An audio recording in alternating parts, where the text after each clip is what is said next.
Hello, it's Orthodox Christian Theology. This is Craig Truglia, and with me today again is the one and only John Collorafi. How are we doing, John? Fine, Craig. Happy to be with you. Well, Happy to be with the audience as well. it's for those who haven't been following close enough, they should be aware that we have been doing the history of the papacy. We're in the 4th century now, and I'm just going to give the little spiel, as I say at the beginning of all of them, that the Bishop of Rome over the centuries is without doubt the single most important Christian on earth. This series is the history of the papacy. Though the term papacy is an anachronism, we will use this term due to its popular acceptance. By God's grace, we'll undergo an unprecedented presentation of the subject. I think we have been doing so already, and we'll continue to do so by God's grace. Never has the history of this institution been covered from its origins up until a century before the Great Schism in a methodical, well-rounded way. There's both an Orthodox and Catholic lay expert presenting the topic, well read in the primary sources, whose task will be to make available to the listener the content necessary to become informed on the subject. The hope is that this will create a fair and balanced overall presentation which will leave the viewer more informed in the subject than he or she would otherwise be hearing only one side in isolation. Though the presenters will strive for impartiality, the listener should expect that the Orthodox Catholic sides will have different presuppositions which may color their presentations. The Orthodox side will probably presume upon the papacy corresponding to Orthodox canonical norms, which despite elements of headship exercised by the Pope, such as the capacity to hear appeals, subjugates the Bishop of Rome to a conciliar system which has the final say. The Catholic side will probably presume upon the papacy corresponding to Catholic canon law, which asserts the Pope has supreme, immediate, and universal ordinary power, dogmatic infallibility. One should strive for transparency when inferences made from the historical evidence are colored by such presuppositions. Each century of church history will be covered in a singular episode up until the 9th century. 4 or 5 different topics per century are covered. Tonight we're doing 5, actually kind of a bonus 6 topic on the Arabic Canons, which John will be presenting in the end, so we look forward to that. The goal is for each side to speak, I'm laughing, 5 to 7 minutes each. That's our goal. We go by the honor system. We may go over. I went like absurdly over last time, so John's going to be given whatever time he needs. That's like our ideal goal. But the point is we're trying to, in not a lot of time, to give you a concise coverage of what occurred in the history of the papacy during these centuries. We will try to observe the honor rule, as I said. The Orthodox and Catholic side will alternate who presents first, so no side has the final word each time. So I'll be starting first this time. After all the topics are presented, each speaker will be given 5 minutes to offer closing thoughts on the century. There will be no live question and answers to reduce show time. Please like the video, share it, and leave questions so we can respond to them in writing or in future Q&A episodes. Please like and share. There's also a playlist so you could watch all the histories of the papacy century by century in a row. Because it's so important because there's so much misinformation on this topic, and this gives you all the sides of the story that you could possibly need to cover it. Through the prayers of Saints Peter and Paul, may God give us the grace to present this evening. The topics we're going to cover today are going to be the Donatist Schism, the Council of Nicea, the Arian controversy, as it's called, in the Canons of Serdica, the Council of Constantinople I, I want to get them all right because I'm going by memory, the Meletian Schism, and John will be doing a presentation on the latest scholarship on the Arabic Canons, as they're so called, so we'll have that as well, and some brief comments on the Greek of 1 Clement I, which we'll talk about that in the end as well. So, John, does this all sound good? Yeah, it sounds fine for me. Can I just make a brief comment? Go right ahead. Just for a moment. There was I believe a gentleman in comments on our first program who asked about a source I use, and that was PL. He asked what that meant. Well, I just want that person to know that that's a major collection of the Latin Fathers by J.P. Mina, as is PG, standard common abbreviation for the great Greek collection. And I use Mansi as a council collection. And I do that to make, just so that you can be certain that I'm not making stuff up, that there's a very short distance back to the primary sources. Sometimes, in my research on the sources, I find things that haven't even made their way into the secondary scholarship, things that the scholars themselves have not noticed. I believe that tonight is going to be such a night.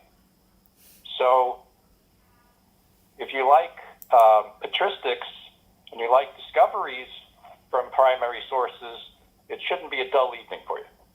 So with that, I'll turn it to you, Craig.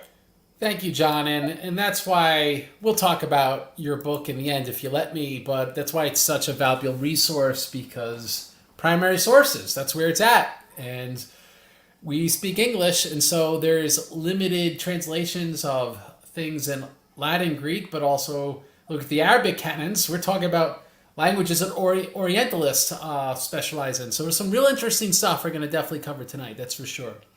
So, all right, I'm going to get started. The Donatist Schism. Okay, Donatism was a schism similar to Novatianism.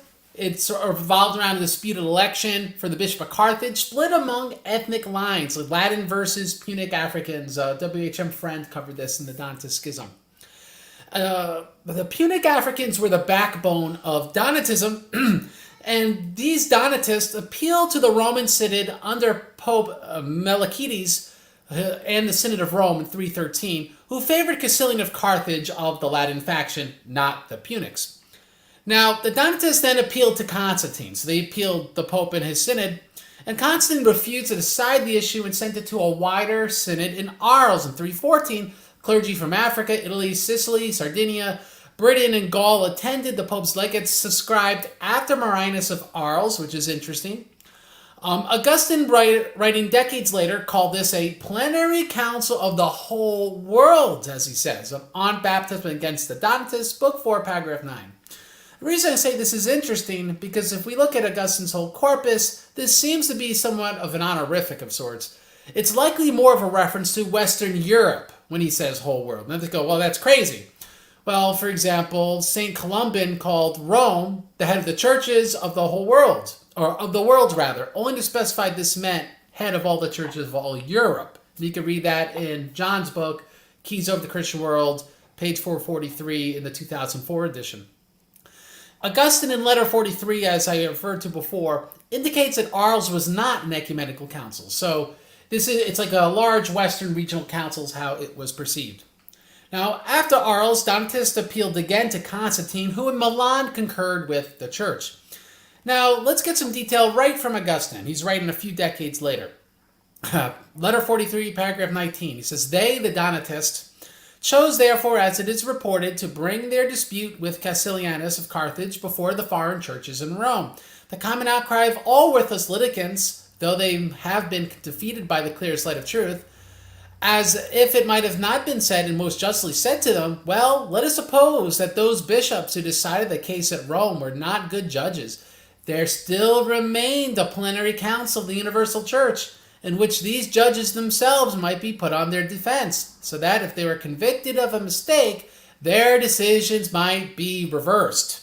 Whether they have done this or not, let them prove. For we easily prove that it was not done by the fact that the whole world, skipping around here, does not communicate with them. Or if it was done, they were defeated there, and he's speaking of Arles, also of which their state of separation from the church is a proof. All right, so we could see in letter 43 from Augustine, Rome can be appealed to who? To a plenary council of the universal church, i.e. an ecumenical council. Arles itself, though a plenary council, was viewed by Augustine as superfluous, as was given to the Donatists, as he says in the next paragraph, as a concession to their stubbornness. In other words, Arles was effectively only a Roman patriarchal council, not a plenary council of the universal church, which can overturn such a council as the Rome's plenary council. Now, not every plenary council is one of the universal church. There's some misinformation about this. For example, the Canons of Carthage use the term plenary for regional synods, like, just one canon, Canon 48, there's others. As well as Augustine's letters make reference to this, 215, 68. Augustine makes reference to this as well. Augustine's On Baptism Against the Dantes speaks of plenary councils as being numerous and often corrected, he claims, by those who follow them. Book 2, paragraph 4. So clearly that can't be an ecumenical council because he's saying that they could err, right? So regional synods maybe, but he's not saying this by ecumenical councils. Interestingly enough, the Donatists, for example, called their own plenary synods, which they claim to have had an unerring voice, to quote the Donatists, which Augustine quotes them in letter 51-2, and he also refers to it elsewhere, book 2, paragraph 4 of On Baptism, answer to Petrine, the Donatists, book 1, paragraph 11. So obviously he doesn't affirm that they had infallible councils, but this was something the Donatists even affirmed about their own councils. Now, book 2, paragraph 14 of On Baptism Against the Donatists classifies two kinds of plenary councils. Those embraced by the whole church, or at least those who represented our brethren beyond the sea. It appears whole church requires participation in Eastern churches. This would be, in my opinion, Augustine's definition of ecumenical council. Brethren beyond the sea means the rest of the Roman Patriarchate outside of Africa, so like a Western plenary council. Augustine may have inferred that only councils of the whole church had the full illumination and authoritative quality, to quote him, the same book, paragraph 5. Why do I have that opinion? Otherwise, it would be difficult for him to assert that plenary councils correct each other and that Donatists are wrong in calling their regional synods unerring, right? So how could they have the full illumination or authoritative quality if they're being corrected? So I think that the whole church, the ecumenical councils, is what he's making reference to there. Now, Augustine's understanding of ecclesiastical infallibility is as follows, and I think it's consistent with the theory or interpretation I just gave. Augustine says in On Baptism Against the Dantes, book 7, paragraph 102, the safe course for us is not to advance with any rashness of judgment in setting forth a view that has neither been started in any regional council of the Catholic Church nor established in a plenary one, but to assert with all the confidence of a voice that cannot be gainsaid, which has been confirmed by the consent of the universal church under the direction of our Lord God and Savior Jesus Christ. Right? So as we could see, this was the 4th century conception of what is today called ecumenicity. The consent of the whole universal church is what has infallibility, according to Augustine. In conclusion, I'll just say Augustine taught, I think pretty clearly, seen letter 43, that Rome did not have the final say on Donatism, but universal church-wide consensus did. And I see it as our first example of the latter in a single ecumenical council. And I'll just say again, if St. Augustine had this conception that Rome could just settle things, he would have not failed to do so because it would have greatly improved his arguments against the Donatists. So with that, I'm going to now hand it over to John and audience. If our audio is unequal, please let me know and I'll adjust John higher. So John, the floor is yours. Okay, thank you. So the Donatist schism occurred very early in the 4th century when a bishop named Felix of Atunga was accused of being a traitor or traditor in Latin, someone who handed over the scriptures to the pagans, betraying the word of God. And the Donatists claimed that this sin or crime would make his ordination invalid, or it should be treated as invalid. He consecrated somebody named Caecilianus of Carthage, and so there was a rival set up by the name Majorinus in Carthage, but the successor of Majorinus, Donatus, is the person who really gives his name to the schism. So it's known as the Donatist schism. Now, very quickly, the Council of Arles in 314 resolves what it's going to do to this matter, what it's going to do about it. And Canon 14 says that there's not going to be, even if a bishop has given up the scriptures, his ordinations are not going to be treated as invalid. So the Council of Arles says, you think you're going to impugn an ordination because a bishop commits this mortal sin? No, we're not doing that. We're not going to be doing that. So we're not going to be having schisms about that. Otherwise, there would be no end to that. So that was the end of that. Now, the fathers of the church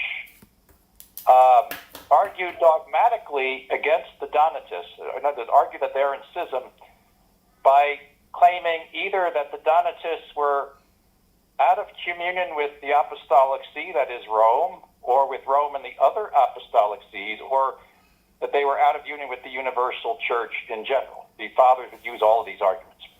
For example, in the 4th century, St. Optatus of Miletus, in his work, Contra Parmenianum, addresses the Donatists in this manner. Says, you cannot deny that you know that in the city of Rome, the episcopal chair was first conferred upon Peter, in which Peter, the head of all the apostles, first sat. Wherefore he was also called Cephas, in which one share unity was to be preserved by all. So that anybody who would set up another chair against that unique one should now be a schismatic and a sinner. Now, of course, Cephas means rock. Optatus is confusing the word Cephas with the Greek kephale for head. So Peter here is not being called the head properly. He should be called the rock. But otherwise, the argument is no different than old school Catholic apologetics would make against any other schism. And Optatus goes on and says, in the unique chair, first of all, the endowments, Peter first sat, to whom succeeded Linus, to Linus succeeded Clement. We see that Linus comes before Clement. To Clement, Anacletus, that's not quite correct. Clement was fourth. But he lists the bishops of Rome down to his own time, Pope Siricius. And he says, Siricius is our colleague today, with whom the entire world, along with us, is in harmony in the fellowship of one communion. Through the exchange of letters of communion. Give us the origin of your chair, you who wish to claim Holy Church for yourselves. In other words, we have the chair, which is the chair of Peter, which is the chair at Rome, which is the chair where Peter first sat. How do you account for your origin? So it's a clear argument that the Donatists are in schism. That's in Contra Parmenianum, Book 2, chapters 2 and 3, PL 11, 947 to 950. Now, he goes against them even further, saying he talks about a chair of pestilence. The chair of the Donatists is a chair of pestilence because it's schismatic. And he continues, Book 2, 4 and 5, pestilence sends to hell those whom it has killed through disease. And hell itself is known to have its own gates, against which gates we read that Peter, that is our chief, received the keys of salvation, to whom it was said by Christ, to thee shall I give the keys of the kingdom of heaven.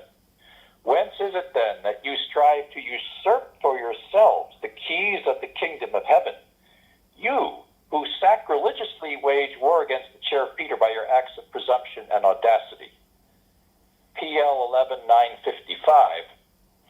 So this is saying that the Donatists are setting chair against chair, altar against altar, and their chair is a chair of pestilence, and the same should be said against about their altar. They are sacrilegiously usurping for themselves the keys because they have no rightful authority. It is usurped. It doesn't belong to them. It belongs to those who are in union with the chair of Peter, which is the Catholics. Now, other fathers of the church argue pretty much in the same way.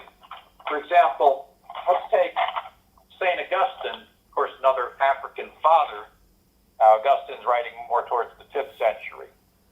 But basically he says, psalm against the party of Donatists.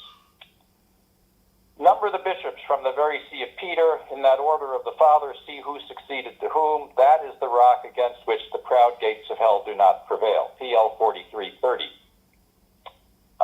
And he specifically names Rome in his letter 43, which Craig has talked about.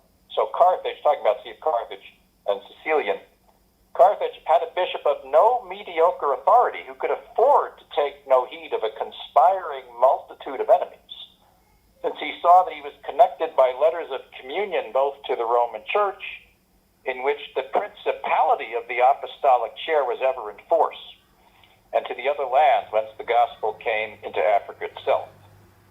So, in other words, Cecilian had nothing to worry about. He was connected by letters of communion to the Roman Church, in which the principality of the apostolic chair was ever in force, and to the other apostolic sees. Now, this word in Latin, principality, is, in Latin, that's principatus. That's a very strong word. I mean, the Oxford English Dictionary calls it a preeminence, but in the usage of the Latin fathers, it can mean quite a bit more than that. It's a word the popes use when they want to justify intervening anywhere as far east even as Illyricum. All right, the principatus, and the word principatus even appears in the First Vatican Council. I mean, literally, principatus is like an abstract noun for the rule of a prince, so it can be interpreted as a kind of sovereignty or supreme authority. And this is indeed how Vatican I uses it. I'm not going to try to make a formal argument that Augustine used it the same way, but what I'm doing here is giving a range of different meanings for a term out of the original language. That the nuance does not always come across in translation. So the other,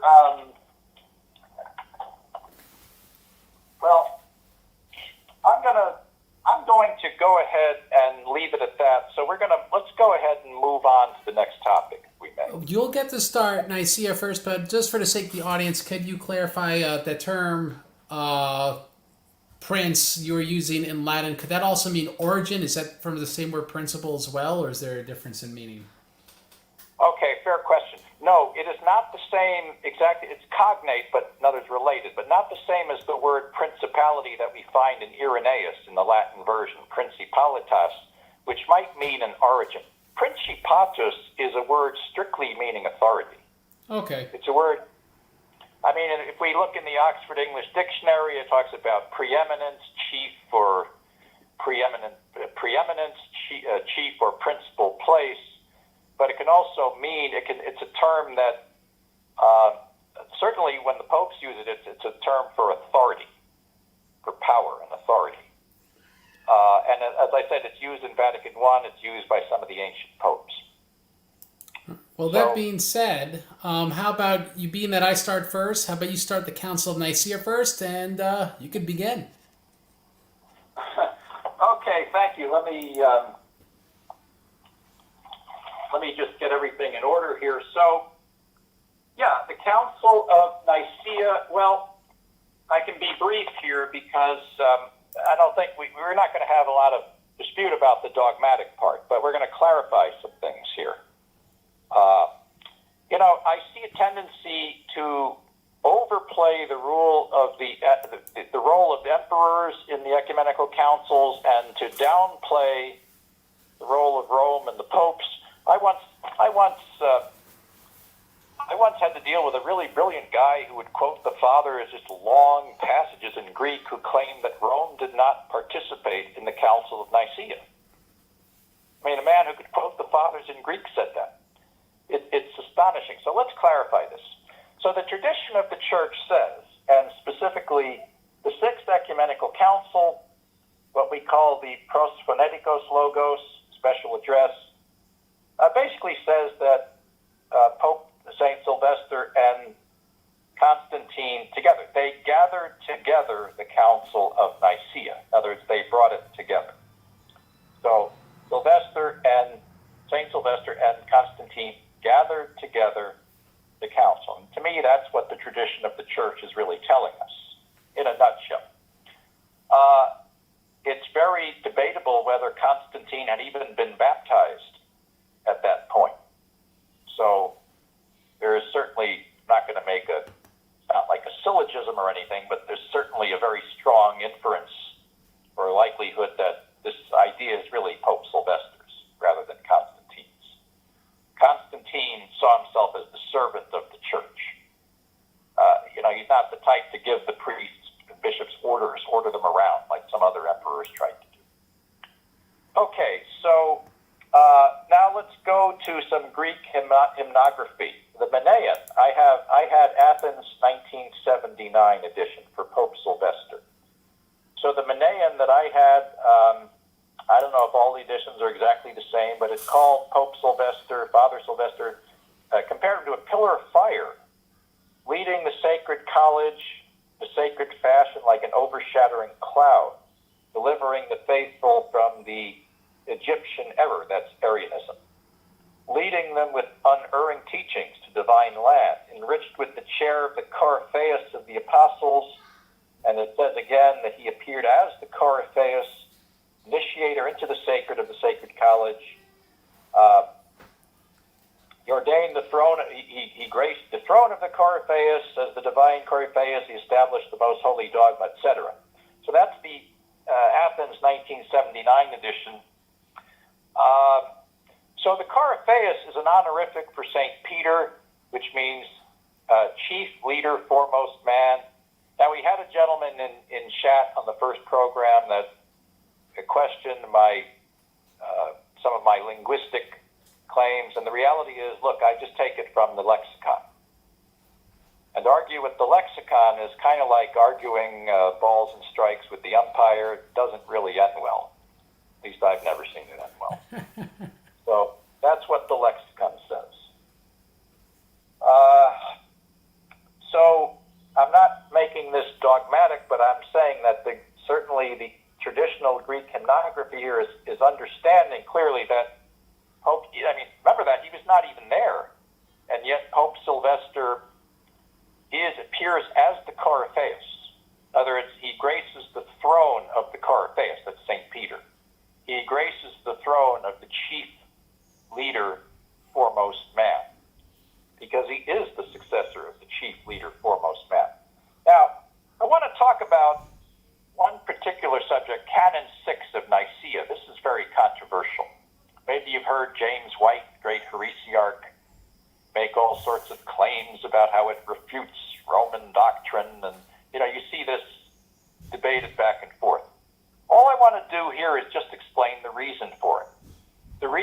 By reason, I mean the simplest explanation, which is generally the true one in human affairs, and the simplest explanation is that 10 years before Nicea there was a schism caused by a bishop named Meletius, not Saint Meletius of Antioch, a different one, Meletius of Lycopolis, who was performing unlawful ordinations and challenging the authority of the Bishop of Alexandria. We have letters from the Egyptian bishops on this, for example, in PG 10, 1565, complaint about this schism, and the detail that Meletius ordained Arius a deacon. So you can see that why they would tend to conflate the Meletian schism with the Arian heresy because of that little detail. St. Athanasius in his Apology mentions this Meletian schism in number 59. So to combat this schism and to restore things in the right order, it simply says, let the ancient customs prevail. That the Bishop of Alexandria have authority over Egypt, Libya, and the Pentapolis, because this is also customary with the Bishop of Rome. In other words, it's not granting new powers, it's not decreasing anyone's powers, it's not dividing the world among patriarchates. The simplest explanation is it's there primarily, meaning the first part of this canon, there's more to the canon, but the first part of this canon is to reaffirm those privileges of Alexandria, which are the ancient customs, which are most likely apostolic tradition, or at least extremely ancient, and which needed to be restored. It's that simple. It's restorationist. All right. So I hope that clarifies the reasons for Canon 6. And there are also similar remarks about the privileges of Antioch. Same thing, but it was really the authority of Alexandria which had been prejudiced because of this Meletian schism. So with that, I'll just turn it back to you, Craig. Thank you, John. So with the Council of Nicea, it is interesting that the controversy in Egypt was not settled in Rome by a Roman emperor, but deliberately clarified in Nicea by the whole church. The question is why? As Augustine said, only universal consensus can truly settle an issue. This would be a presumption that has existed in previous centuries, as we covered already, and it is the premise behind Nicea. There was no one expressing that infallible pope can settle Arianism. That's just a fact. I mean, it's an argument from silence, but it is a silence that does exist.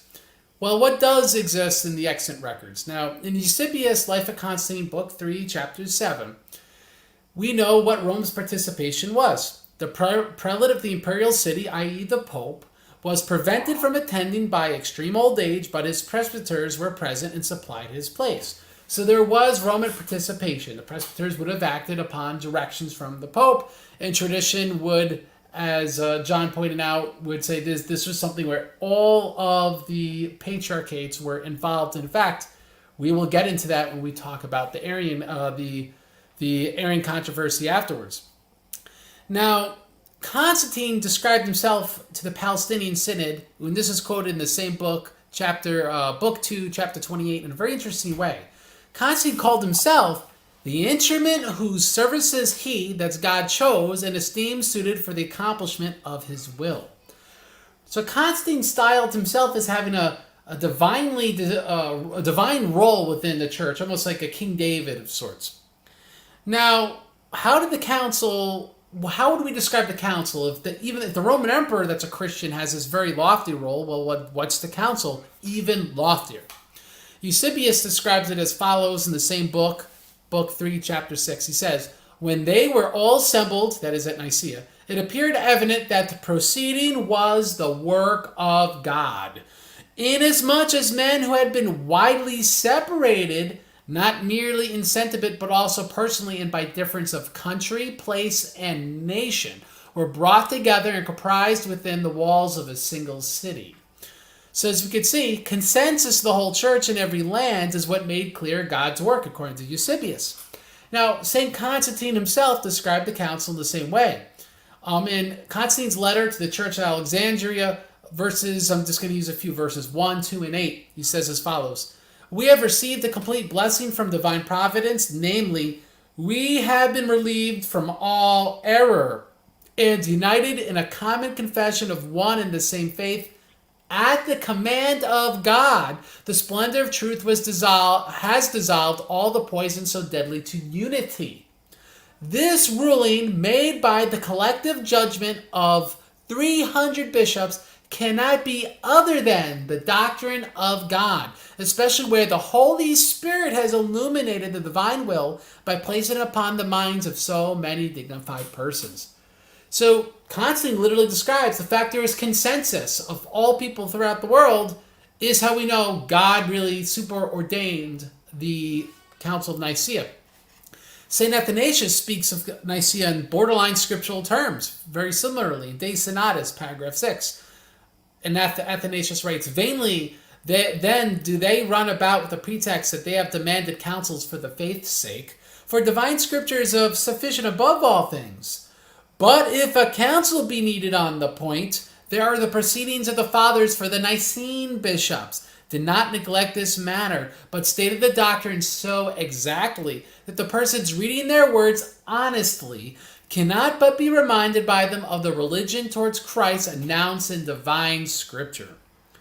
Now, this sort of language wasn't just stuff from Athanasius, who was part of Nicea, or people around the time, but the church has always spoken this way, this conciliar, infallible sort of language. Pope Leo the Great, a century later, spoke of Nicea as in letter 14, chapter 3, framed by the Spirit of God and hallowed by the whole world's reverence, right? Framed by the Spirit of God. So in conclusion, universal consent seems to be the only agreed upon criteria for discerning whether a council is ecumenical / the work of God himself is at work. Later clarifications, such as Nicea II, when we get to that century, the 8th century, merely reiterate this fact. So it's not some sort of future idea. We see this from the beginning. All right, so now that John went first and we go back and forth, I'll start the Arian controversy in the Council of Serdica, and then John will come after me. So here we go. Despite all the lofty words about Nicea, much of the church either had buyer's remorse or more likely through incremental compromises and imperial strong-arming, a sub-Nicene Christology was pushed due to the influence of Eusebius of Nicomedia and his intellectual children. It appears that when imperial persecution stopped against Nicaeans, Arianism mostly disappeared within the empire, very quickly. This portrays to me that their numbers were exaggerated due to faithless yes-men clergy who got ahead by working with the government, not an actual lack of clear Nicene conviction amongst most Christians. By the way, Athanasius gives this same sort of, has the same inference in Apology Against the Arians, Book 1, chapter 3, 36. So anyway, there may be the first rumblings of what can be construed as papal primacy in this era, but I'm going to argue that such inferences are not justified by context. For example, Athanasius quotes Pope Julius in the Roman Synod, and then responding to the Council of Antioch in 341 as follows, and this is in Apology Against the Arians, Book 1, chapter 35. It says, "Are you ignorant that the custom has been for word to be written first to us," that is at Rome, "and then for a just decision to be passed from this place," again, Rome. So it shows it was common for synods to send their decisions worldwide so that decisions could be assented to. Again, we learned about this during the Pascha controversy, the Novatian controversy, Paul Samosata. This is something that's been going on for centuries, so Julius would have every right to point this out. Now, in paragraph 21, it is revealed that Rome had a right first to Antioch.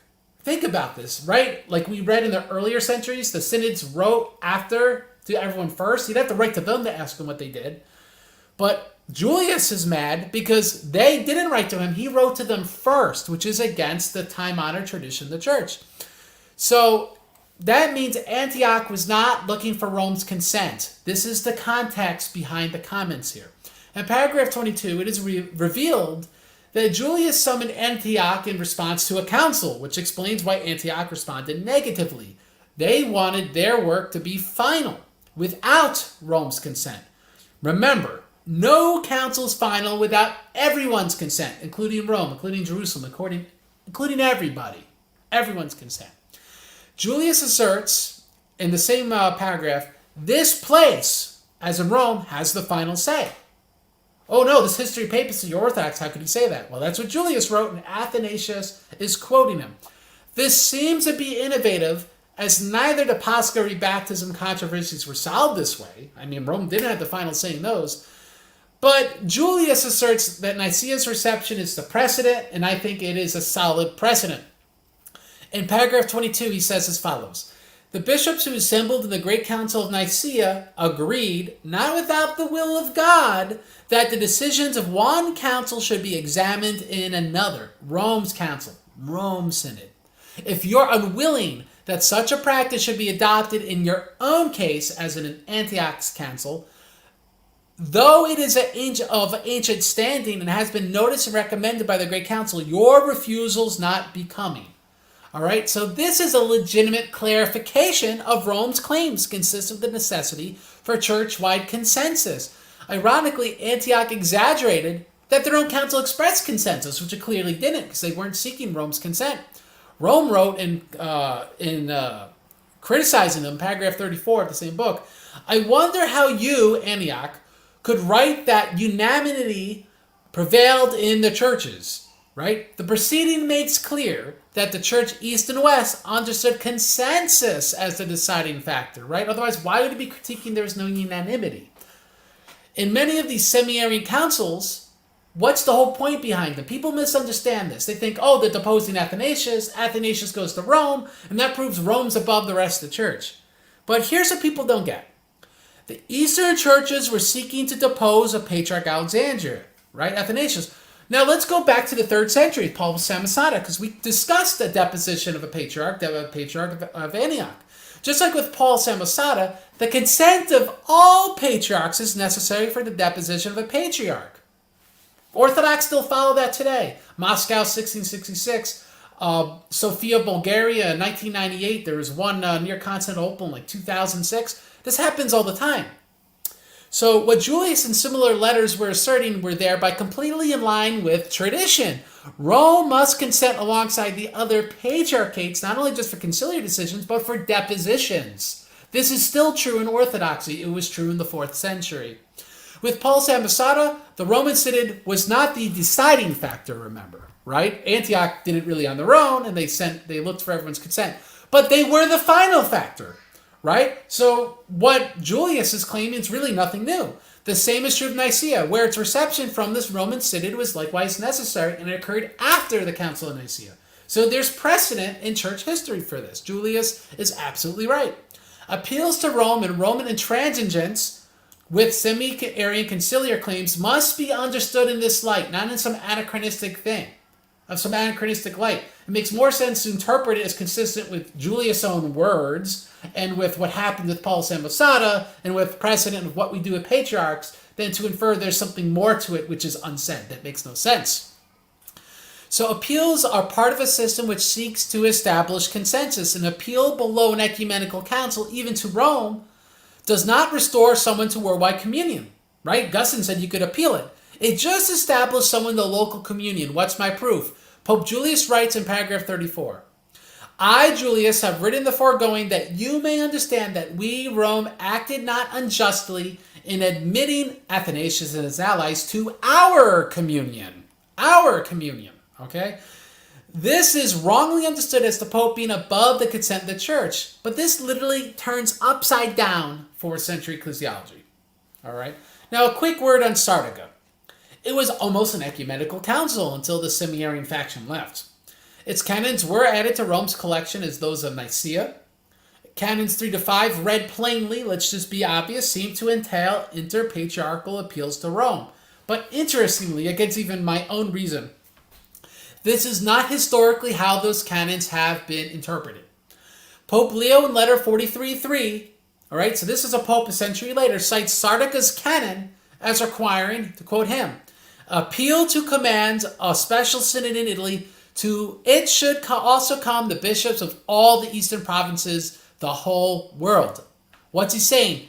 An ecumenical council is the final place of appeal. That's Pope Leo, letter 43.3. Why give this interpretation if Leo understood Serdica as giving the Pope individually the final say in interpatriarchal appeals? It's because he didn't believe that. Serdica happened when Julius was Pope. Okay, that's when Serdica occurred. So it made sense that it was canonizing Rome's consent in conciliar matters, right? That would be the context of this. So in summary, the semi-Arian controversy is a watershed moment in the history of the papacy. The Roman Synod was constantly appealed to. People confused this to mean that the Pope was above the rest of the Church. However, what was really occurring was that the Roman Synod was exercising its right to consent to the Church's activities, especially the deposition of patriarchs. The politicization of the Church coincides with a more prominent papacy, specifically because politically motivated depositions and doctrines had more often, happened more frequently. And that required more interpatriarchal appeals, Rome having the highest spot below an ecumenical council. As Pope Julius' letter reveals, Rome can only extend their own communion in an appeal. They are not the deciding factor. An ecumenical council is. So that is my coverage of the Arian controversy in Serdica. John, the floor is yours. Okay, thank you, Craig. So, I'll try to be brief here. So, I think everybody knows that after Nicea, there was a great persecution against the Orthodox, and that much of it fell on St. Athanasius, not exclusively, of course, but facing imminent condemnation at Tyre. He fled. He actually went all the way to the emperor, and he was put into exile, I believe, at Treves. After the death of the emperor, he came back, I think, to Alexandria, with condemnation imminent again. He fled to Rome this time, and after all these peregrinations, he was finally able to bring his case before Pope Julius. So remember that this is another case where we do not have the papal letters directly. We have them through other sources, in this case, Athanasius himself in his apology. So we would not have this preserved, but for the apology of St. Athanasius. So number 35, Pope Julius is faced with this heretic clown show over at Tyre, and he rises to the occasion. His words are recorded by Athanasius. They who suffered were bishops, and the church that suffered no ordinary ones, which the apostles governed in person. And why were we not into, especially with regard to the church of Alexandria? Or are you ignorant that this has been the custom, first to write to us, and that thus what is just be decreed from here? So the Arians innovated not only in doctrine, but in government. Right? The innovation was this unilateral condemnation of Athanasius. Pope Julius says, no, you don't. What do you think you're doing? What is just is to be, first is the custom is to write to us that what is just be decreed from here. Now I should add that Pope Julius not only rehabilitated Athanasius, but also other bishops. For example, Paul of Constantinople, Marcellus of Ancyra. So rebuking the Arians or the Eusebians, he says, not thus were the ordinances of Paul, not thus that the fathers handed it down to us. This is a new decree and a new institution. In other words, they're the innovators. He adds, for what we have received from the blessed apostle Peter, the same do I manifest to you. And he takes no account of this synod, and he rehabilitates Athanasius along with the others. Now, one thing you didn't mention, Craig, is the question of jurisdiction. In other words, why would a synod of Tyre have jurisdiction over Athanasius in the first place, or claim such a jurisdiction? It's one thing if everybody goes along with it. Of course, they didn't. So now there's a real question of the jurisdiction. Where do they get the right to do this stuff? They have jurisdiction over Alexandria. Alexandria is where Blessed Peter sent his son, St. Mark. Only the Pope should claim jurisdiction over Alexandria. I want to remind everybody of something that the Council of Arles wrote to Pope Sylvester. Pope Sylvester didn't come to the council. This is a precedent. He followed the precedent at Nicea. He didn't come in person to that one either. The council wrote in its letter to him that it felt unable to leave Rome where the apostles daily sit. So once again, Pope Julius is also at Rome where the apostles daily sit, and he rehabilitates St. Athanasius as well as the others without there being any canons of Serdica or repeal canons yet, but there will be. So on Serdica, I'm just going to note briefly, it's interesting that, the canons are fairly cumbersome. To be honest, I'd be hard-pressed to name any cases in church history where this exact procedure was followed. The appeal canons say that if there's an appeal, the Pope can appoint judges, I think, or he can... the new bishop can't be ordained until the case is reviewed at Rome, or the case can be reviewed by bishops of a neighboring province, rehear the case, or the Pope can send legates if he wants to participate in the rehearing of the case. This is rather complicated, and honestly, as I said, I really can't think of any cases off the top of my head where this precise procedure was followed. But that doesn't mean that the canons had no impact. Now, they are widely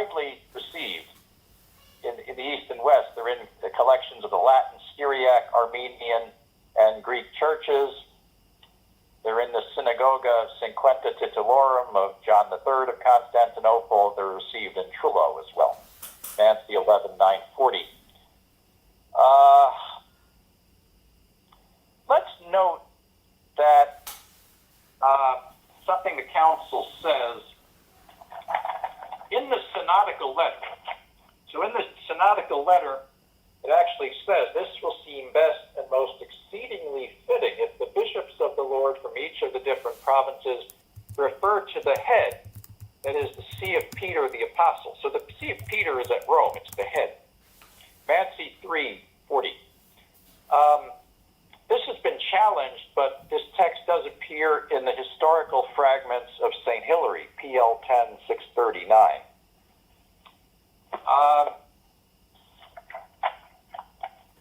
It would, if you come across theological journals and secondary scholarship that questions whether this applied to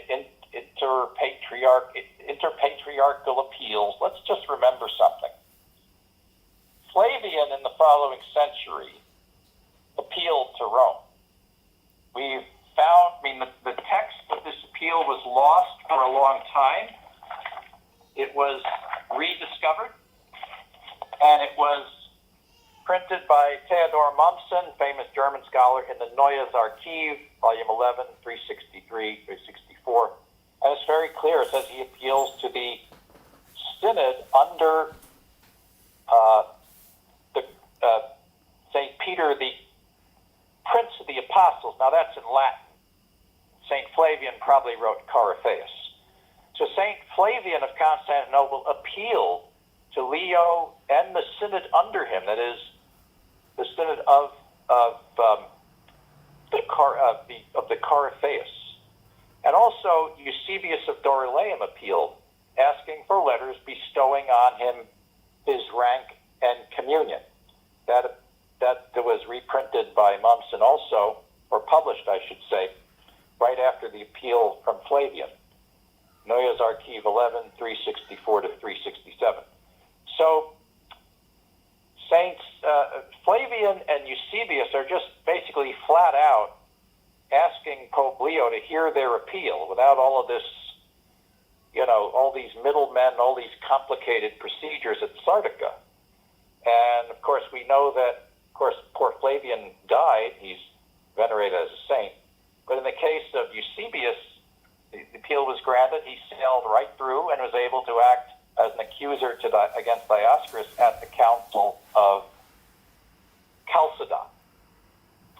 Okay, so you want to be very careful when you see this secondary stuff, so-called scholarship questioning about whether there were really appeals from the East to Rome, all this kind of thing. I noticed that Denny in Papalism actually calls them appeals in quotes. Quote appeals. You judge for yourselves whether these were real appeals or quote appeals. So I think that'll do, so I'll turn it back to you, Craig, with that.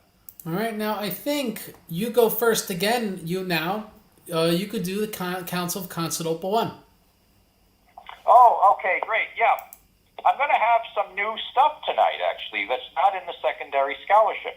Cool. Now, we've heard, I wish I had $1 million for every time, million Federal Reserve notes. For every time I've heard that, St. Meletius of Antioch wasn't even in communion with Rome, and he got to preside over an ecumenical council. Yeah, Chadwick repeats that. Well, I've heard a lot of that. Let's go ahead and try to sort out the truth from the myths, the legends. So, he is legendary, I grant you. Now, what happened is that Meletius was the bishop of Sebaste in Second Armenia. He was chosen to be bishop of Antioch. He was considered to be an Arian. That was his, or at least ordained by Arians, therefore highly questionable. The minute he gave signs that he would be Orthodox, he was driven into exile.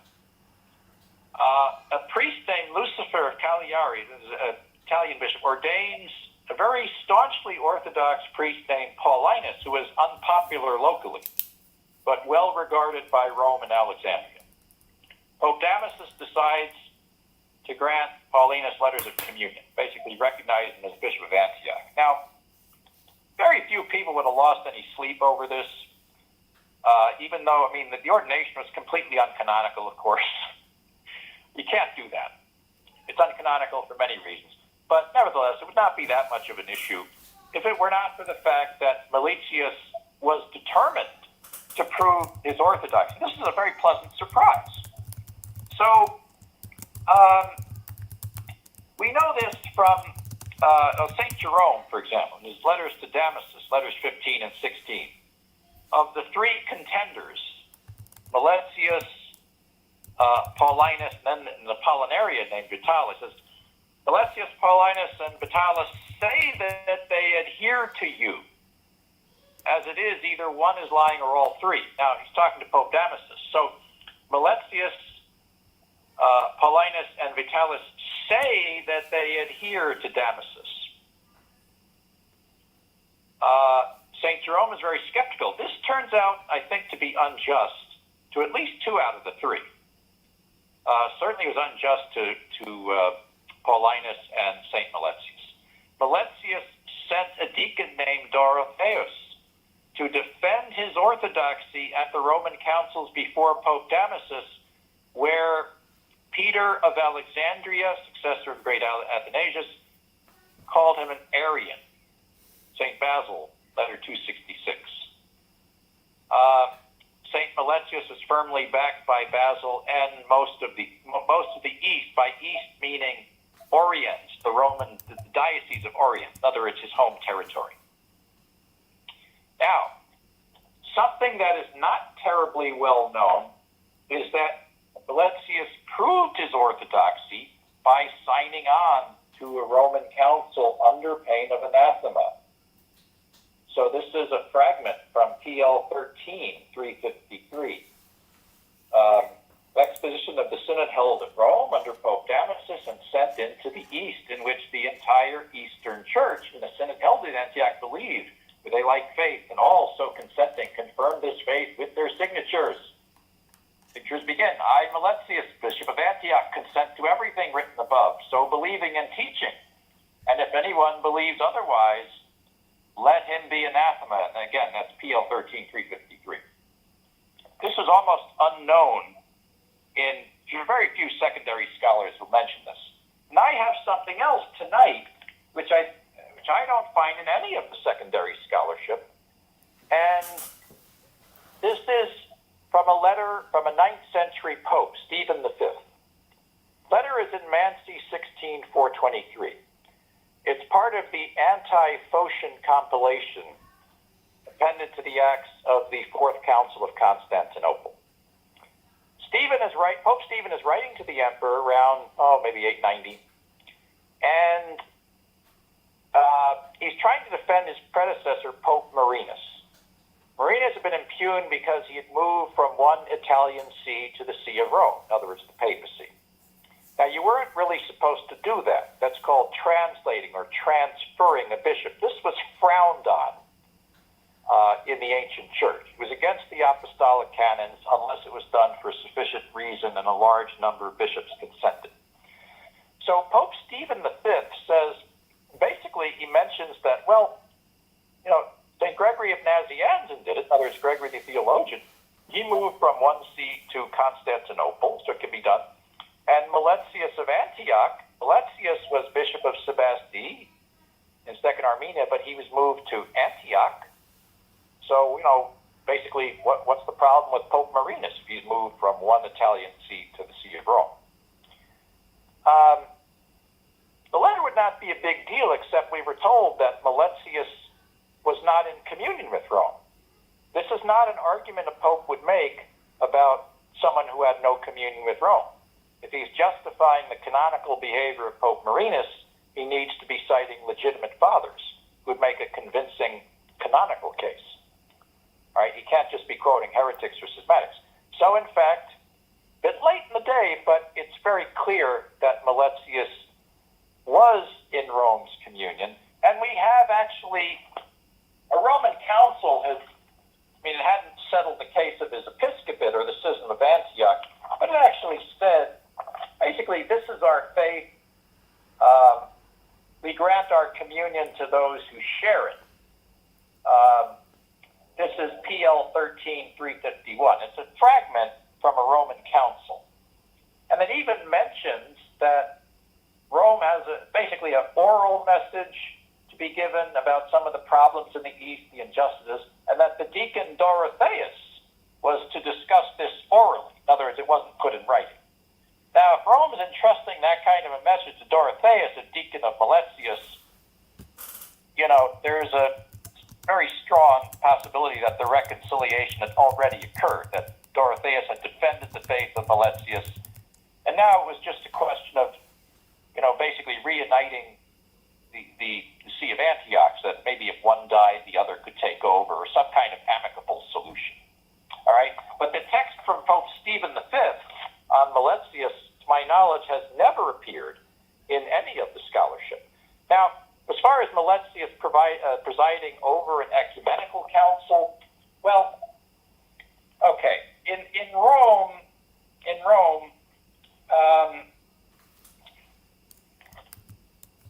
basically, we do regard the Council of 381 as ecumenical, certainly, but we have to make a distinction here. In Rome, in Catholic theology, this is considered ecumenical because of a later acceptance by the West. In other words, the ascent of the West. Meletius was not presiding over an ecumenical council yet. It became ecumenical with the ascent of the West, and that came later. So, among other authorities, I'm going to just tell you what St. Gregory the Great says. The Roman Church neither possesses nor has she accepted the canons or acts of that synod, but accepted that synod, in other words, the Second Ecumenical Council, with respect to what was defined against Macedonius. And that's in his epistles, book 734, PL 77, 893.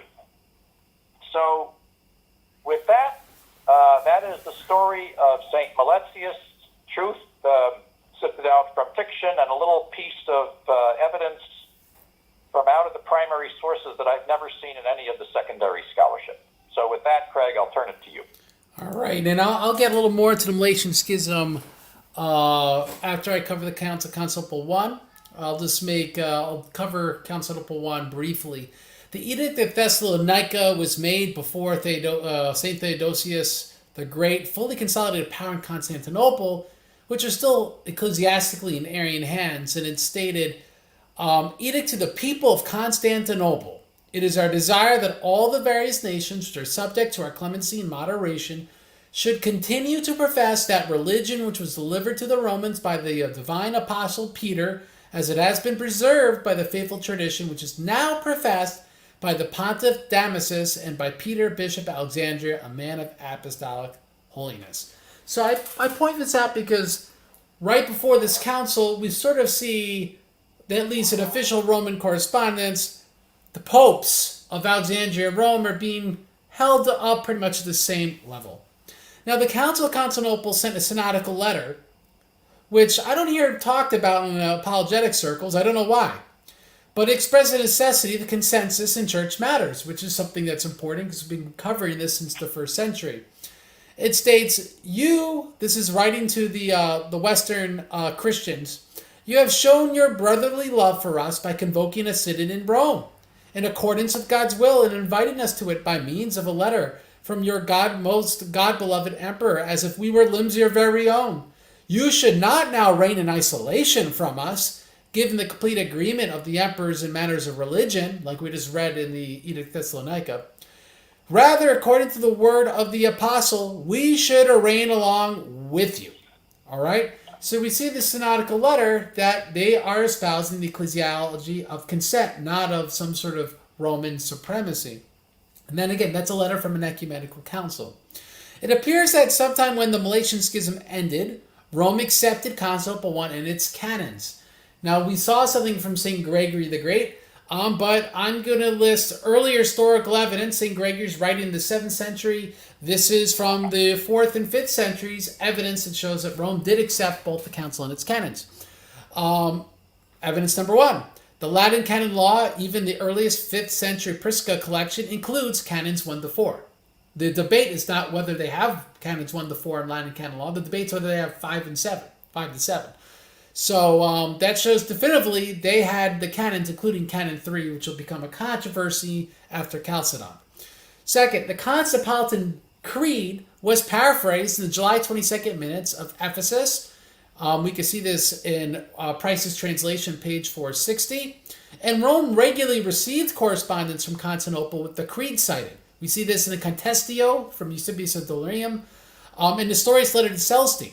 So this would be an odd detail if Rome had not accepted this council and its creed. Why would you send them this creed as proof of the orthodoxy if they never received this thing? Why is this creed finding itself in the minutes of ecumenical councils, including Ephesus? Another evidence. Rome's legates cite Canon 3 of Constantinople I during Session 1 of Chalcedon. We see that in Price in Chalcedon, Volume 1, page 144. They literally cite Canon 3. So this shows Rome must have accepted it if their legates are citing it. We see Eusebius of Dorlium in Session 16 of Chalcedon claiming Pope Leo accepted Canon 3. You can read that again in Chalcedon, Volume 3, page 89 in the Price translation. So again, more evidence Rome accepted the canons of Constantinople I. The Toma Leo quotes a creed held by, the quote Leo, the whole body of the faithful, which matches either the Constantinopolitan Creed or a variant of the Apostles' Creed. We're not altogether sure which, but why not the Constantinople Creed? We know Rome received it. We know they received the council from the canons, and it would be received by the whole body of the faithful. So maybe that's something John could comment more on because he would have read this in Latin. The Coptic Sixnarian, I can't pronounce words, quoted in page 74 of John's book in the 2004 edition, expresses that Damasus approved of the council. So we know that Rome did approve the council. And not so coincidentally, we have in their earliest canon law canons of the council. So something to consider. We also know that Ascolius, St. Ascolius of Thessalonica, is Rome's legate. We could see this in John's book, page 73 in 2004 edition, that he accepted the council. Now we have this also not just from John's book, but look at letter 13:7, all right? St. Ambrose's letters. He claimed to Ambrose that the West lacked sufficient participation, right? There, like we saw in the synodical letter, the West and the East aren't fully getting along right after the council. Through, he says, just Ascolius, a single bishop. So he's admitting, yes, Ascolius was part of this council and he accepted it. And Ambrose expressed the right, according to quote Ambrose, according to the customs of our predecessors, so as to appear to have sought the decision of the churches of Rome, of Italy, and of all the West. All right, so that's quoted Ambrose, to consent to the replacement of the patriarchs of Antioch in Constantinople, letter 13:4. So, right, he's saying we need to consent to the fact that the patriarch of Antioch was replaced by you guys, and the patriarch of Constantinople was replaced by you guys. Remember, we need the consent of all the patriarchs to consent to a changing of a patriarch. Now, Ambrose makes clear that this is not an exercise in supremacy. Same letter, same paragraph. He says, we do not claim any special privilege of examining such matters, but we ought to have had a share in a united decision. How clear is that? So in short, Constantinople I was received by the whole church, making it ecumenical. Letters of contemporaries like Ambrose show that the criteria of ecumenicity is not a special privilege, to quote him, of a Western synod like Rome's to decree a council is ecumenical, but rather that all the church consent to it, not coincidentally everything else we've covered this century and previous centuries. All right, so being that John went first, now I'll go first with the Meletian Schism. And John already covered that Meletius was a pro-Nicene bishop who was cast as semi-Arian, a rival semi-Arian bishop, and the uncanonically ordained Nicene bishop Paulinus competed with him. Rome, under Damasus, and Alexandria under Athanasius, recognized Paulinus. Now, Constantinople, all of Asia Minor, and most of Antioch itself favored Meletius. Now, according to Socrates' Ecclesiastical History, Book 3, Chapter 9, Paulinus only retained a small church, this is quoting him, within the city, from which Eusebius, that's the Arian bishop, had not ejected him on account of his personal respect for him. So in other words, Paulinus' claim was a joke. His jurisdiction consisted of one small church. He did not have a synod. Now, why do I say this? Because the most misquoted, misunderstood letter in all of Roman Catholic and Orthodox apologetics is St. Jerome's letter 15, written in approximately 377 to Pope Damasus. Everyone goes, look, it shows St. Jerome teaching the supremacy of the Pope. Well, what's St. Jerome say? Paragraph 2 of that letter. As I follow no leader save Christ, so I communicate with none but your blessedness, that is, with the chair of Peter. Then honorifics follow. He quotes Matthew 16:18. Jerome continues, I cannot, owing to the great distance between us, always ask for of your sanctity the holy thing of the Lord. Consequently, I here, that's in Antioch, follow the Egyptian confessors, who share your faith and anchor my frail craft under the shadow of their great argosies. I know nothing of Vitalis, right? That's the Arian. I reject Meletius, right? That's the one Rome doesn't accept. I have nothing to do with Paulinus. Wait a second. Rome accepts him. He that gathers not with you scatters. He that is not of Christ is of the Antichrist. So as we can see contextually, Jerome pays homage to the Pope as he came from Rome and belonged to his jurisdiction. He almost was Pope. And he acknowledges the breach in communion with the Egyptians in Rome with Antioch. He says he follows the Egyptian confessors. But he questions whether this is right? He's questioning Rome's policy by not holding communion with Paulinus. Case in point, Paulinus was in communion with Rome for 15 years at this point. And yet, Jerome, for some reason, if he really believed in supremacy in this letter, doesn't accept that. In fact, he questions it. Imagine speaking to your bishop, right, lofty like the Pope, but trying to communicate a profound disagreement. Would you curse him out to his face? Which I wouldn't put past Jerome, honestly. Or would you say something agreeable before getting to your criticism? Obviously, you'd say something agreeable. That's what Jerome does in this letter. This is a seriously mishandled papal proof text. Jerome is questioning Rome's communion with Paulinus, not extolling papal supremacy. Please stop quoting this letter like that. Now, there's the exact same letter on the same topic a year later, letter 16. Paragraph 2. Jerome writes, Meletius, Vitalis, and Paulinus all profess to cleave to you. Right? So he's somehow still unclear, even a year later. And I could believe the assertion if it were made by one of them only. Only tell me by letter with whom I am to communicate in Syria. Right? If that were not clear enough. So he's still questioning. And the irony is he ends up getting ordained by Paulinus. So, but we won't cover that here. Now, another thing that comes up when we talk about the Meletian Schism is tangential communion. All right, was there tangential communion during the Schism? Meaning, is it possible to be in the church without being in communion with Rome? The answer is yes. All right. Now, that doesn't mean Meletius was not in communion with Rome the whole time. He was for most of the time, but according to Lester Fields in a pretty recent book on the communion of Damasus and Meletius, you could read this in pages 171, 172. All right, so unlike John, I have to rely upon him and some secondary sources on this. A deal was struck in 379, which did, unlike what Chadwick says, reestablish communion between even Paulinus and Meletius. Right, so they had a parallel jurisdiction, as well as with Rome. Right, so Meletius died not only in peace with Paulinus, but in peace with Rome as well. The deal was whoever lived the longest would be the undisputed bishop. This deal included accepting the tome of Damasus, right? You had to prove that you were an Arian. Now, this could be misconstrued that means Rome had the final say in everything, but this is not true. And this is something Lester Fields brings out. Meletius refused to recognize Canon 9 of that tome, as evidenced by there being no manuscripts having that canon, and meaning Greek ones, and no complete manuscript of the tome containing bishop subscriptions. Okay, I think we know from it later from a follow-up council in Rome in 382, but you could go to Lester Fields who want more detail. That canon would have made Meletius' situation in exile non-canonical. That's why he wouldn't accept Canon 9. It would be acceptance of not being a canonical bishop. So this indicates, as we'll see in the next century, that papal documents were subject to revision for diplomatic reasons and conditional acceptance was allowed. We're going to see this in future ecumenical councils. This is not some sort of thing I've made up.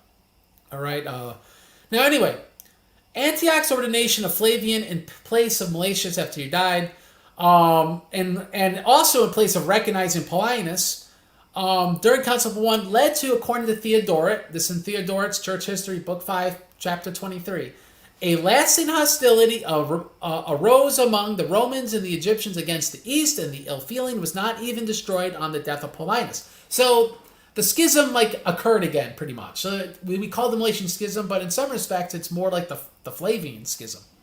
So 1 month after the Council of Constantinople 381, Theodosius Code 1613 records that communion was established between Constantinople and Alexandria. All right, you could refer to it if you want to read it. Constantinople never left Alexandria and Antioch's communion. All right, so this entered Alexandria into Antioch's communion tangentially. Right, they weren't in communion with Antioch, but they were in communion with Constantinople. And Rome was in communion with Alexandria, but not in communion with Antioch, which put them in communion with Antioch tangentially.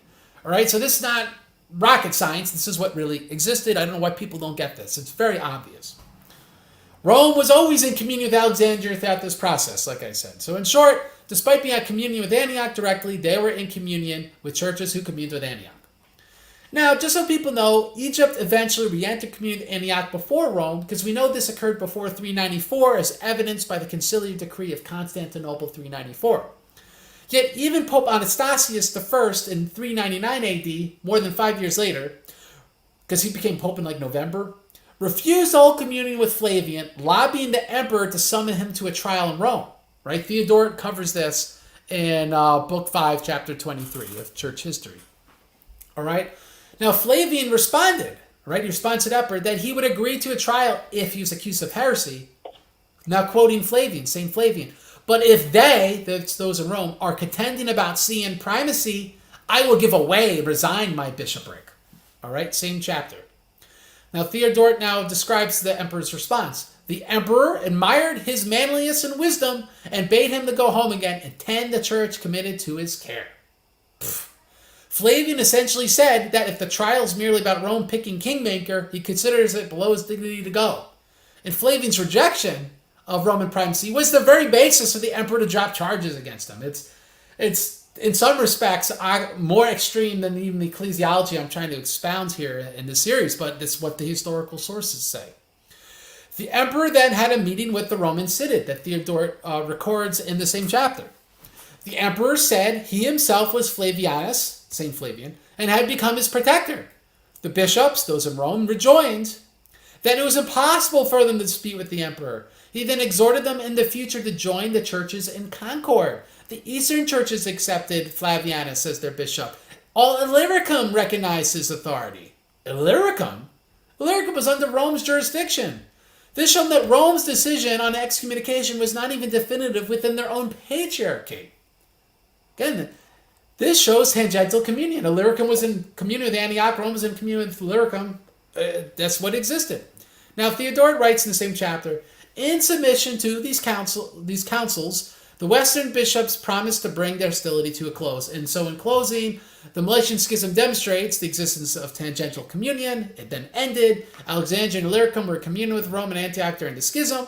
Rome's excommunication of someone historically does not put them outside the church, as St. Flavian evidently was still in the church.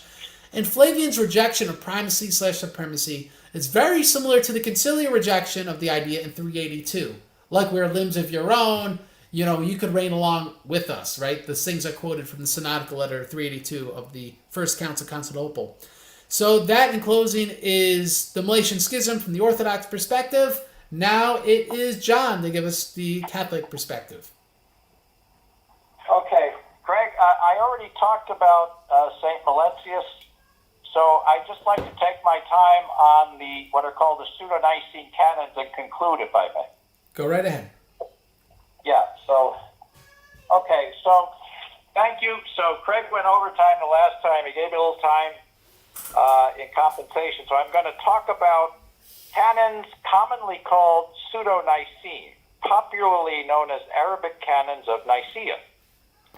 And since these canons talk about papal authority, we get into the question, are these a forgery? Are they as some allege, a kind of papal forgery. In other words, a forgery for the benefit of the papacy in some way. Well, I'm going to show their true origin. All right, so let's start here. First of all, let me just mention what are the actual canons and what they say about the Bishop of Rome.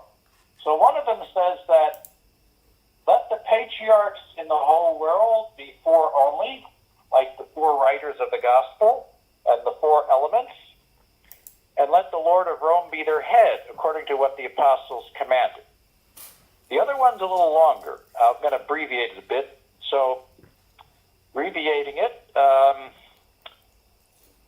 let the patriarch look into any affair of which any of the metropolitans is aware in their territories, and if he finds any of them contrary to what is needful and proper, let him change it and give command concerning it, because he is the father of them all, and they are his sons. And as the patriarch has authority over what is under his control, so likewise let the Lord of Rome have authority over the rest of the patriarchs, like Peter, inasmuch as he had a share of authority over all the leaders of Christianity and the community of its people, because he was the successor of Christ over the entire church. Whoever transgresses this usage, the synod excommunicates him. Now, on the origin of these two canons, in doing research on what we call the Arabic Canons of Nicea, I discovered that in the first millennium, there was a collection of 73 canons in Syriac. And according to Chaldean or East Syrian tradition, they are ascribed to a bishop named Saint Maruthas, bishop of Maiferkat, or Mayafarkid. It's pronounced and spelled in different ways. He was bishop in the late 4th and early 5th century. According to this tradition, he brought this collection of 73 canons to a synod of Ctesiphon around 410 under the Catholicos Isaac. And basically, this collection of 73 canons was known in the East Syrian church. And, of course, we know that most of the East Syrians became Nestorians. And it was in the canonical collections of the Nestorians for many centuries. Now, a couple of other points. This collection was almost unknown to the West. In fact, as far as I know, it wasn't even translated into a Western language until the late 1890s when Oscar Brown translated it into German. And I don't know of a translation into English until 1982 when Syriac translator Arthur Vubus came out with a book called The Canons Ascribed to Marutus of Maiferkat. And this was found in the collection CSCO, which is a Syriac collection of Syriac sources. So 1982 is the first time to my knowledge, that we have a complete English translation of these canons. Canons were for a long time unknown in the West. Now, as I said, in the first millennium, these canons are known to the East Syrian church, which became Nestorian. So, for example, we have the Nestorian Patriarch Timothy in the late 8th century talking about Canon 63 of Nicea, apparent reference to this collection of the 73. We also, Scott Butler was my collaborator, was able to get a Syriac, Syriac and Arabic expert to translate an unpublished version of a Nestorian Nomocanon, ascribed to a bishop named Elias of Damascus around the year 893. And the translator found those two canons in the Nomocanon. This source has never been published. We do, however, find these sources used by the East Syrian canonists right down to the time of the greatest East Syrian canonist, the Nestorian Abadisio Barbarica, known as Ebed Jesu to the Latins, Bishop of Sobi or Nicea. In the early 14th century, he wrote his Nomocanon, again, untranslated in any Western language until Cardinal Mai provided a Latin translation of it with the Syriac text in his series Scriptorum Veterum Nova Collectio, that's volume 10. So the complete text and translation is in Cardinal Mai's Scriptorum Veterum Nova Collectio, volume 10. And he does indeed have these two canons about the papal primacy. Astounding. So that's regarding the East Syrians or Nestorians, who ascribe these canons to the time of St. Maruthas of Maithurkat and the Synod of 410. Now, in the early second millennium, we find these two canons appearing, but this time it's in an Arabic canon collection, similar but has some differences with the Syriac canon collection. And this Arabic collection has either 80 or 84 canons, and it is known popularly as the Arabic Canons of Nicea. And this became known before this Syriac collection of the 73 canons. So this is somewhat better known. It was reprinted in Mansi with a dissertation. It's been known for close to 500 years. What happens in the early second millennium? Well, we find this collection of the so-called Arabic canons of Nicea appearing in many of the nomo-canons of Eastern churches. Not necessarily Orthodox churches, though. I'm not suggesting that. But we find them in the, for example, let's take the Coptic canonists. One of the greatest Coptic canonists is known as Ibn Asal in the 13th century. And sure enough, I've seen translations of this work which contain these two canons about the papal primacy. The Ethiopian version of Ibn Asal is called the Feda Nagast, or Law of the Kings. There's an English translation of this done in the early 70s, which also has the two canons about the papal primacy. We find them in canonical manuscripts of the the Coptic Church. We also find them in Maronite manuscripts from time to time, but that's not a big surprise since everybody knows the Maronites in modern times are Catholic. So that's not a man bites dog story. They're on Maronite manuscripts. However, we do find them in one church that you would describe as Orthodox, and that we described as Orthodox at one time, and these are the Melkites. So in the early second millennium, the Melkites, meaning the Orthodox, and that is the Chalcedonian patriarchates of Antioch and Alexandria, those are the Melkites. We Catholics were in communion with these Melkites until at least 1054, probably somewhat later. Obviously, this communion was broken at some point in the second millennium. I'm not exactly sure when. That's for the scholars to determine. And yet we find that Melkite canonical manuscripts contain the Arabic canons of Nicea. What we find typically is Nicea, 20 canons. Those are the authentic canons. And then Nicea, 80 canons, or Nicea, 84 canons. And luckily, I have a source which is much easier to access than some of these others, which are very difficult and really accessible only to scholars and specialists. So we have from the BNP, the National Library of France, BNP, French abbreviation for the French Library of Paris. We have from Gérard Troupeau what's called Catalogue des Manuscrits Arabes Chrétiens. Now, there is a catalog of Arab Christian manuscripts of the BNP, Paris 1972, Volume 1, starting around page 200.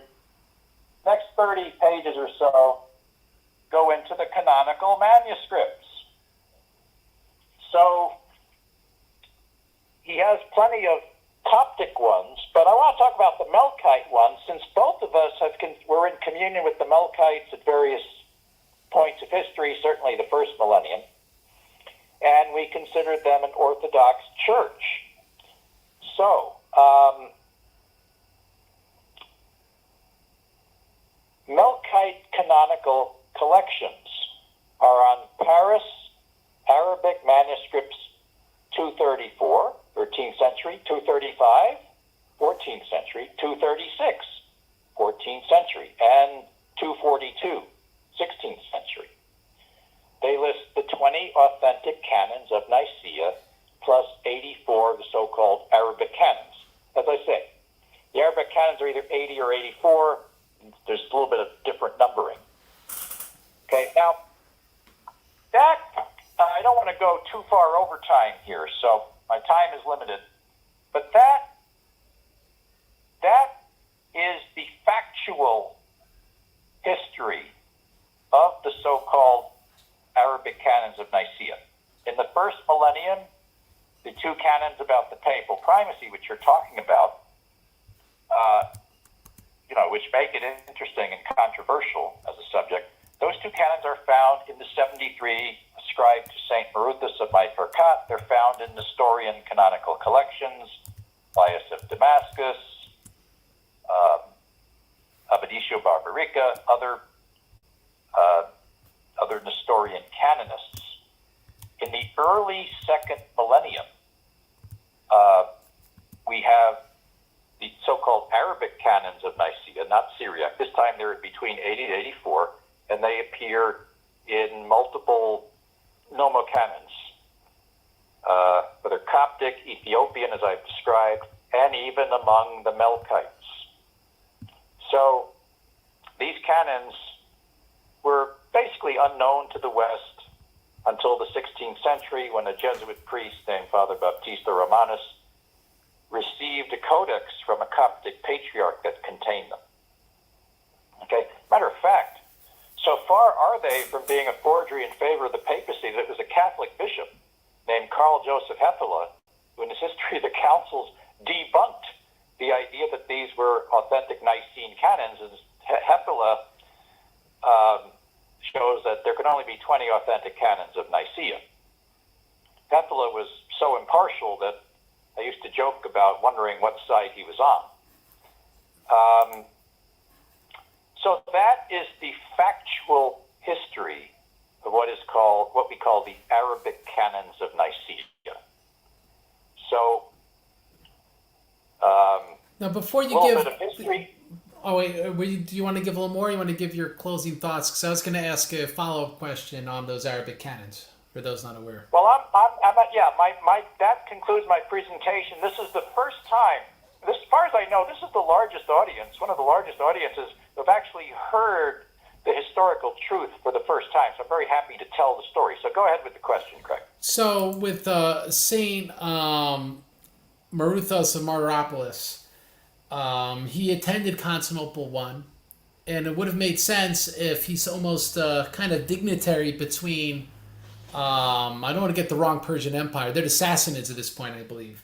Between the Sassanids and the Romans, that if the Sassanid Empire is starting to make a state church apparatus that's acceptable to them, that they would need a collection of canons, right? And so it makes sense. And so in that attended ecumenical council that has a foot in both East and West, so to say, would be able to provide those canons. And so I think it actually it's very plausible, the origin of those canons, and I would say more likely than not, because I think the canons about Roman primacy at that time would have been more acceptable than the canons pertaining to primacy depending upon the capital of the Roman Empire, which would be unacceptable to the Sassanids, obviously. So my question to you, John, is having dug deeper in this, I mean, do you feel this contextually speaking that all signs point to Saint Maruthas? Well, you'd have to, great question, but what the scholars have to do, the truth is just coming out now about the background and origin, or meaning what tradition says about the origin, not the objective origin, but the story from the East Syrian Church about the origin. So the scholars obviously have to go over the canon, see if there's any anachronisms or anything that make it impossible for Maruthas to have been the true author, see if there's anything that debunks the tradition. But the thing that is highly suggestive to me is that the historians ascribe these canons to before the Schism. So they ascribe them to the year 410. We know that the East Syrians went into schism and heresy, Nestorian heresy, around 485. So if the tradition about St. Maruthas is false, then we'd have to explain why the Nestorians would come up with these canons about papal primacy and why so many other churches would accept these canons. So, the tradition has a strong, shall we say, preliminary presumption in its favor. Now, in the case of the Arabic collection, the Arabic Canons of Nicea, there are specific reasons why those canons cannot be Nicene, and there are definitely anachronisms. So that the scholars have looked at those, but we're just finding out. We haven't even had a translation in English until 1982. So it's up to the scholars to examine these canons and see if there is anything that would militate against their attribution to St. Maruthas, or at least, see if there's some other explanation that's possible. Yeah, in your favor, too, the Synod of Data show 15 years later, in some respects, and I'll say some, repudiates I would say the Roman canons, but as you point out, the Arabic Nicene canons is extended canons, which include those Roman canons. Those end up prevailing over time. They end up spreading throughout all the Near East, down into Egypt, down into Ethiopia. So, and not the Synod of Data show. So why do I point out the Synod of Data show? Because it helps situate, I think, a period of time in which the Arabic canons had to exist, right? You couldn't have a canon in the year 425 repudiating an earlier canon if that earlier canon didn't exist, right? So I think all signs plausibly do point to a 410 origin. So I would concur with your analysis about that. Okay, thank you. So I'm, pretty much spoken my piece. So I'm about finished. Do you want to give any closing thoughts on the whole century, or waive any time with that? Well, look, my thoughts turn to the Council of Arles, which wrote to Pope Sylvester, who felt unable to come. He had to stay at Rome, quote, where the apostles daily sit. My thoughts turn to Pope Julius, who rehabilitated the great Athanasius, as well as other holy bishops at Rome, quote, where the apostles daily sit. My thoughts turn to other holy fathers, such as Damasus, who thundered against heretics at Rome, quote, where the apostles daily sit. And my thoughts and prayers are entirely looking to that future time when we will see all Christians once more in union with the See of Rome, where St. Peter and Paul gave up their lives for Christ, and where the apostles daily sit. Thank you. Well, thank you, John. I'll offer my closing thoughts, and then we'll do some comments of First Clement and plugs, if we have enough time with you, of course. But my closing thoughts this is the long show, so I'll be brief. All right. I didn't get into any meme history in the 4th century. I never mentioned Pope Liberius' capitulation to semi-Arianism due to torture, or honorifics revolving around the Meletian Schism, which ascribed primacy to Antioch. These occurrences are not the substance of the history of the papacy in the century. Anyone could get a list of non-substantive honorifics, but it does not make for good history, all right?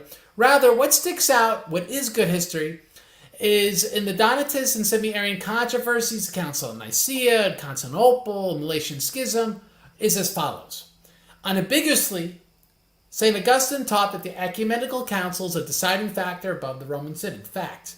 Unambiguously, several authorities, including a pope, taught that church-wide consensus is both the deciding factor and criteria for infallibility. Right? No authority ascribed either of these to the papacy in the 4th century. It's just a fact. Unambiguously, communion with the Roman Synod was not the deciding factor of who was in the church, provided that a synod was in communion with another synod that was in the church, tangential communion. That's a fact. The 3 preceding substantial ecclesiastical facts give us a good understanding of what exactly the papacy was understood to be in the 4th century. A local patriarchate capable of withholding local communion, capable of taking appeals along other patriarchates, but unable to give the final say on an issue or a definitive say. They might give the last say, but they weren't in themselves definitive. The proceeding shows continuity with what we see in previous centuries, which gives us confidence that in the United Church and a United Roman Empire, there was a common understanding of the papacy. And so those are my closing thoughts. John, if you want to say anything, I'll give you an opportunity. Otherwise, we could talk about 1 Clement ever so briefly. No, we go right ahead. Go ahead with whatever comments you had. All right. So what I'm going to... We were talking today about 1 Clement because recently a video came out and it made the point that not all English translations speak of the fact that 1 Clement was an occasion for an appeal. Now, if anyone remembers our first episode, which is why we're talking about this, John was like, listen, he said, I'm a little reticent to call this an appeal because Clement doesn't use the word. And I said, well, it sounds like it's appeal, so I'm just going to call it an appeal just like we call him a pope, even though he didn't use the word pope. Now, here is the part, which I'm sharing screen, which John can't see because he's a call-in guest. But here is the part it's going to make bigger. All right, hopefully it's real big for you guys. All right, so this is the part in the letter that we're talking about. I'm actually have to move my face. It's in the way. Maybe we can make this work. All right, so in the first chapter, 1 Clement, in the, I want to get the translation right. In the, which translation? We're looking at the Roberts Donaldson translation. St. Clement writes that, let's see, just going to highlight it for you guys when I find it in my eyes. Who did not proclaim... This makes for bad when you're doing this live. All right, here we go. We feel that we've been somewhat tardy in turning our attention to points respecting which you consulted us. You consulted us, all right? So that's what I'm going to highlight here. You consulted us. So this is proof, if the translation is accurate, that Corinth wrote to Rome, okay? I'm not saying anyone disagrees that this is the case, but I just want to point as a matter of translation, this is what this translation says. Well, here's the issue. All right. If we go to the Charles Hull and Lightfoot translations, and I'll just show ever so briefly, they lack that, right? We suppose we've been the more slowly given heed to the things that are disputed among you, beloved, and to the foul and holy sedition, right? Nothing that you consulted us. It's missing. Why is it missing from that translation? Was it not originally there? We see the same thing in J.B. Lightfoot. We consider that we have been somewhat tardy in giving heed to the matters of dispute that have risen among you. All right? So, John is better in Greek than me. John is not a Greek scholar, but he could parse some Greek and interlinear. So, could you look at this for me? And John texted me this today, and John can give any of the additional comments. And he said he looked it up, and he said he would give the rough translation of epizeto to be the matters you asked about, the things you inquired about, all right? And now, obviously, that's a rough translation, but obviously that mimics you consulted us, right? You inquired us about this. While that, though in the Greek, in epizeto, is missing in those two other translations. So my last little spiel about this is, when I spoke in the first episode about being an appeal, I think that is demonstrated in the Greek and is most properly shown in the English translation, commonly accessible by Roberts Donaldson. Do you have any comments, John? Well, I may have to look up on what you have on the screen here. Let's see. Okay, let me look in messages. You had it in messages. A little bit. I only texted you a very brief portion. I just hope I better not hit the hang up button by mistake, because I can't see where it is on. If John hangs up, I'll have to do his plugs. Yeah. Okay. So the phrase is periton epizetumenon par humin pragmaton. So this is texted on my phone, so I don't even have accents or anything. So I interpret that as, he's basically apologizing for being somewhat tardy in answering regarding the matters that you asked about or inquired into or you sought for from us. So they're basically writing him seeking or inquiring or looking for an answer. That's how I would interpret epizetumenon with pragmaton, agreeing grammatically. These are participles in Greek. So the matters that you asked about, the matters asked about by you, par humin. So you inquired or asked about or looked into or were looking for something answered from us. That is what is being translated as consulted. Now, I did text you that I thought appeal would have been tendentious. And I mentioned that in an earlier program. So appeal, I think, is not really accurate, but to say consult, when you say consult, it's just making it a little fancier. It's the things they asked about or inquired about. Consult is one of those words the translators use to make it more, elegant or fancy. So that was my interpretation. Now, remember, I said I'm no Father Price, so when it comes to Greek, if Father Price wants to take me down a notch ever by criticizing him, all he has to do is say, well, Mr. Collorafi, why don't you feel free to conjugate a contract verb for us, please? But this is not too hard, so I can go ahead and do it. So I think that, say, epizetumenon pragmaton are the things that the Corinthians asked about or inquired about. I think that's at least defensible. So with that, I'll turn it to you. All right, well, John, how about you give your plugs before I plug the churches in Cambodia? Okay. Well, the only thing I wanted to plug here is, now we've mentioned, I did decide I was going to take up a challenge you put about your video about the schism, the origin of the schism. I told you that I was prepared to go ahead and answer that sometime after we conclude this series. So I am willing to do a brief presentation to answer what really happened in 1054.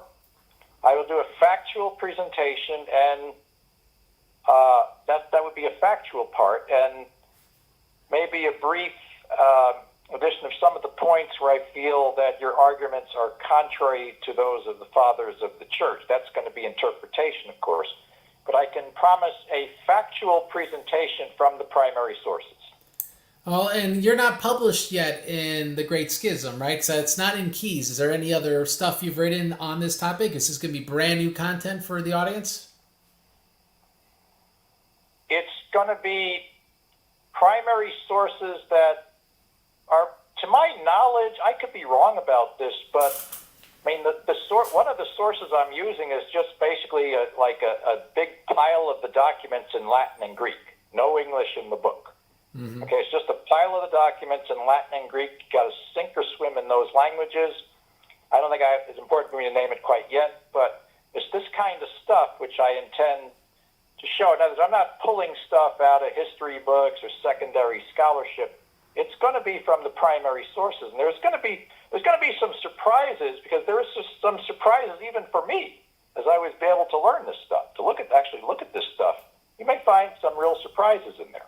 Well, that's why I happily will give you the pedestal to knock me down on, because I'm a sucker for the sources, and you got them. So wait a minute. That'll be great. Let me just tell everybody. I want to tell everybody that we talk about skin in the game, that metaphor people use now. I have blood in the game on both sides. Oh, that's right. Yep. My mother's family is French Canadian, so that's the Frankish side of my blood. But my father's name, my grandfather was Collorafi, and if you look up that name in the dictionary of Greek surnames, you'll find that it comes from that Greek pastry, cholera. There you go. Except it's with different vowels. The dictionary will spell it with different vowels, colura, different vowels, but it comes from that Greek pastry. It's clearly a Greek name. So, if you're expecting, the standard attack on the Greeks, that's not really what I'm going to be talking about. But I will give a factual presentation. My grandfather, I presume, comes, his Greek came from a family. They must have been Latinized, as many were, because we were raised, Catholics and on the Latin Mass. Mm-hmm. But I do have that great interest in the Eastern Church because it is in my blood. So I have the blood in the game, not a game, of course, but if it were, I'd have blood on both sides of it. And I like how you said Cagliari today, and your command of the silent G's is music to my ears, being Craig Truglia. So anyway, also I will plug something that John's too humble to plug, Keys Over the Christian World, which is on the Robert Segenis website. John says go download it, though I think honestly if you put your blood in the game, meaning your money, you're going to get more out of it. So I would recommend that you purchase the book. It's well worth it. It's 650 pages or more of primary sources, not a lot of commentary. So much important stuff in that book. I think you'd be a fool not to have that book. For me, it's a great honor having read it. And though obviously disagreeing with the conclusions of the authors. It's a really good book. I say it's the necessary companion of this series, so please check that out. Otherwise, you'll get less out of this. So for no better reason. Now, I'm also going to plug, if this has blessed you, bless the churches of Cambodia, you could go scrolling below, orthodoxchristiantheology.com/donate. Come on, guys. There's no other conversation on history, papacy, as high level as this. Dealing with the primary sources like this one. Not dealing with nonsense back and forth, sort of fake debates where there's gotchas and just stuff that really isn't edifying to the Christian. This is just the facts. This is Hannity and Combs, and both of us think we're Hannity, not Combs, right? And so if this has blessed you, this is making content available to you that no one else has, that no one else has made available in a straightforward way without packing it with just all sorts of controversy and personal attacks and whatnot, then please bless the churches in Cambodia, because I know there's no one else pushing out content like this. orthodoxchristiantheology.com/donate. We need regular donors, even if it's just $1 a month. $5. I've been extending for those who request it, though I will email you if you leave your email to make sure you didn't miss out. That if you want to be an executive producer on another documentary I will make, God willing, which John won't like, for all donors $50 and more that identify they would like to be an executive producer on Errors of the Catholics, it would be called, which is obviously a take on Errors of the Greeks from Aquinas. $50 more donations, you'll be an executive producer. If you don't want your left hand to know what your right hand's doing, or whatever the expression is, just say, I'd like to be anonymous, but I'd like to be executive producer. For all donors, $50 and more. We're going to have an official budget, God willing, within a week or two of what it's going to be. I'm guessing it's going to be $1,000, but we'll give you an exact number. The parishes of Cambodia need support. They need your prayers. Honestly, we're appealing to the Order of St. George in order to get money to fix the cathedral in Phnom Penh, because it's literally crumbling. So please build your mansion in heaven by giving alms on earth, right? That's how you lay your churches in heaven. One of the ways you can do this by supporting the Church of Cambodia. orthodoxchristiantheology.com/donate. Asking about special collections at your church. There's money wiring instructions. You want to give a large donation via bank. But at the end of the day, it's not about just giving this money. If you were to give money for your local monastery that's been faithful during COVID, if you are to give alms to someone that needs it, if you're to pray for John and I, and for the Church of Cambodia for that matter, that is appreciated. Point is, if this has blessed you, please bless someone else and God will bless you. So that's all I have to say. John, anything else you'd like to say before we go? No, that's all. And I'm just very happy to have spoken before this audience. It's been an honor. Thank you. Well, John, it's been an honor, and I'll end this show as I end all of them by quoting Jesus Rock, who said, "Fight to death for the truth, and the Lord God will fight for you." God bless you. Have a great day.